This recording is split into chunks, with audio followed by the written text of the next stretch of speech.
Turn from there to my other focus, Tamil Nadu, which could become now the first state to exempt itself and its students from the contentious NEET medical exams, the All India Medical Entrance Exams. The MK Stalin government today tabled a bill in the State Assembly seeking permanent exemptions for students from writing the NEET. But while the bill was passed in the Assembly, the DMK will now have to mount a legal battle before it can scrap NEET in the state. Take a look.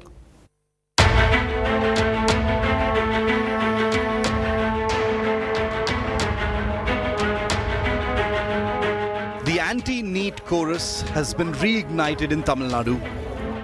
Chief Minister M.K. Stalin now on a mission to stop NEET at all costs in the state. The Tamil Nadu Chief Minister introduced a bill in the Assembly to permanently exempt state students from writing the NEET exam.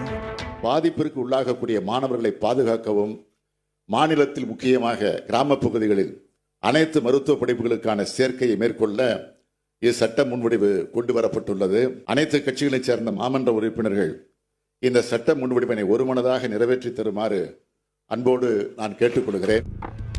A heated war of words also broke out in the Assembly as the DMK and the AIADMK pointed fingers at each other for introducing the National Entrance-cum-Eligibility Test in the state.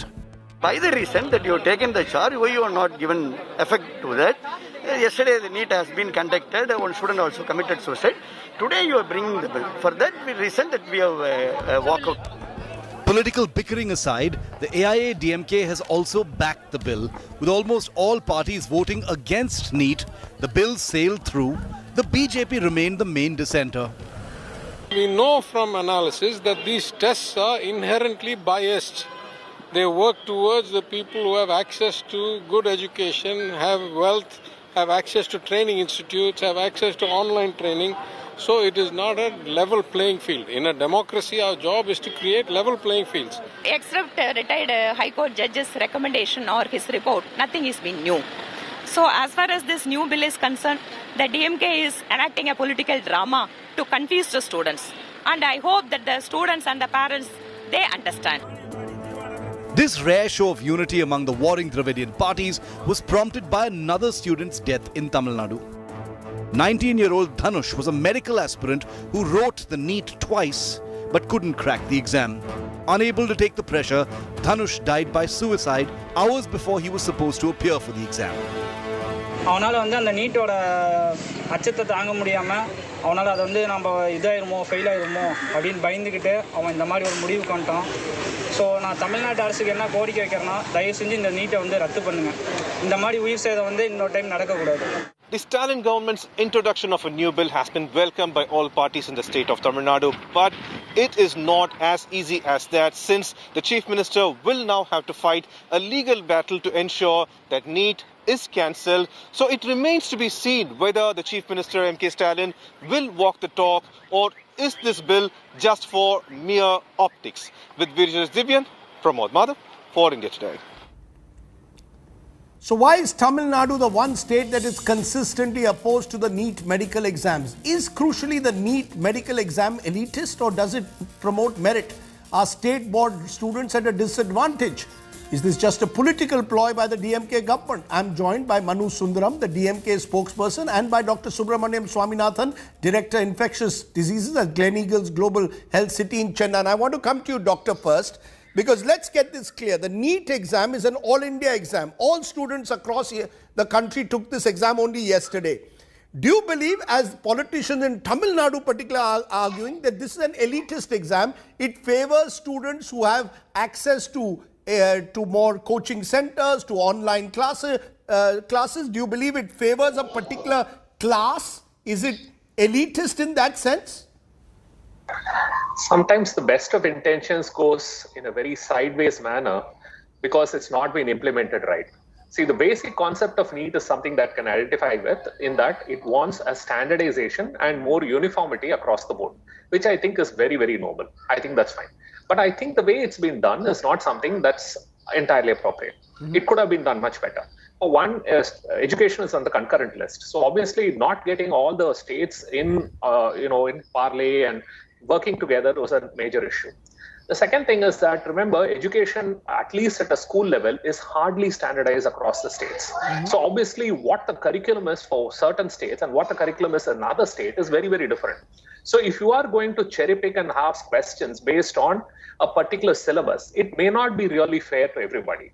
How is the choice of questions being made? Is there a transparency in that? No, but Dr. Subramaniam, with due regards, that is as true for a student from Arunachal as it is to a student from Tamil Nadu. Why should Tamil Nadu claim special exemption? No, see, that's where you're making a mistake. In that, remember, Tamil Nadu has traditionally been a very highly educated state. We've always had very high levels of students going to universities and colleges. Yes. Now, obviously, given that the way the setup is significantly different, obviously it's going to impact the state a little more disproportionately as compared to every other state. So I don't think it's a very fair statement to say that it's similar across all states. Many states are still struggling with their primary education process. Sure. Obviously, the south of India is not the same. No, but the point I'm making, Manu Sundaram, is every state, at the moment, there's an element of standardization in NEET. All students who sit for NEET appear before the same exam. The question is, if Tamil Nadu why does only Tamil Nadu at the moment, believe that this is elitist, that this is imposed on you in some way? Are you telling me that your state board exams will become more representative and ensure greater diversity? Is that what you're looking at, making it more inclusive rather than a standardized national exam? There is empirical evidence to show that once you get rid of a common entrance exam, as was done in Tamil Nadu from 2007 to 2016 under the Act number 3 of 2007, which governed admissions to professional education institutions in Tamil Nadu, there is empirical evidence to show that students from backward classes, from rural backgrounds, women, scheduled caste and tribes are more represented. There is greater diversity. So that I do not think can be disputed. Tamil Nadu is maybe perhaps today the only state that opposes NEET, but I'm sure it is the first of many once people realize what NEET is doing. No, but Manu Sundaram, today it is NEET, tomorrow you'll say it for the JEE. Tomorrow you'll say IIT exams also Tamil Nadu wants to opt out.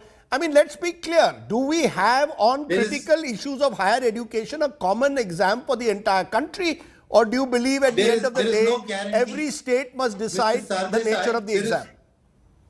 There is no guarantee that a common exam increases merit. There is no study or evidence to show. In fact, NEET is heavily reliant on affordability and accessibility. If I can afford to go to a coaching center, if there is a coaching center near my house or accessible to me in a situation where there is a global pandemic, these are hugely disproportionate circumstances, hugely adversarial situations for students from disadvantaged backgrounds. And more than that, the NEET exam prioritizes just that coaching, just that one exam. Whereas we are saying, why not rely on the entire higher secondary education? Would you rather place importance on rote learning for one exam or rather a system of education? And like I said, let's come back to the core issue. There is no evidence to show that NEET equals to merit. If that was the case, then Tamil Nadu would not be the medical capital of India. And this is not the words of just a DMK spokesperson. We had a retired judge of the High Court, aided by a committee of educationists, doctors and other social activists who went and studied this from the 10th of June till the 14th of July. They gave recommendations to that effect. They received 90,000 I appreciate that this is an issue. I appreciate, Manu Sundaram, this is an emotive issue that you've gone through various review committees that have looked at it. I have appreciated the fact that there are students, particularly from rural Tamil Nadu, who have in distress have even committed suicide. But Dr. Swaminathan, the question will come at the end of the day. Today it is, as the point I made earlier, are we opening the floodgates to say that we are now going to go back to an earlier system where possibly every state will have its own medical exam? And will that lead to a wide divergence, as some suggest, in the quality of medical personnel? Or do you believe that actually merit is not going to get compromised?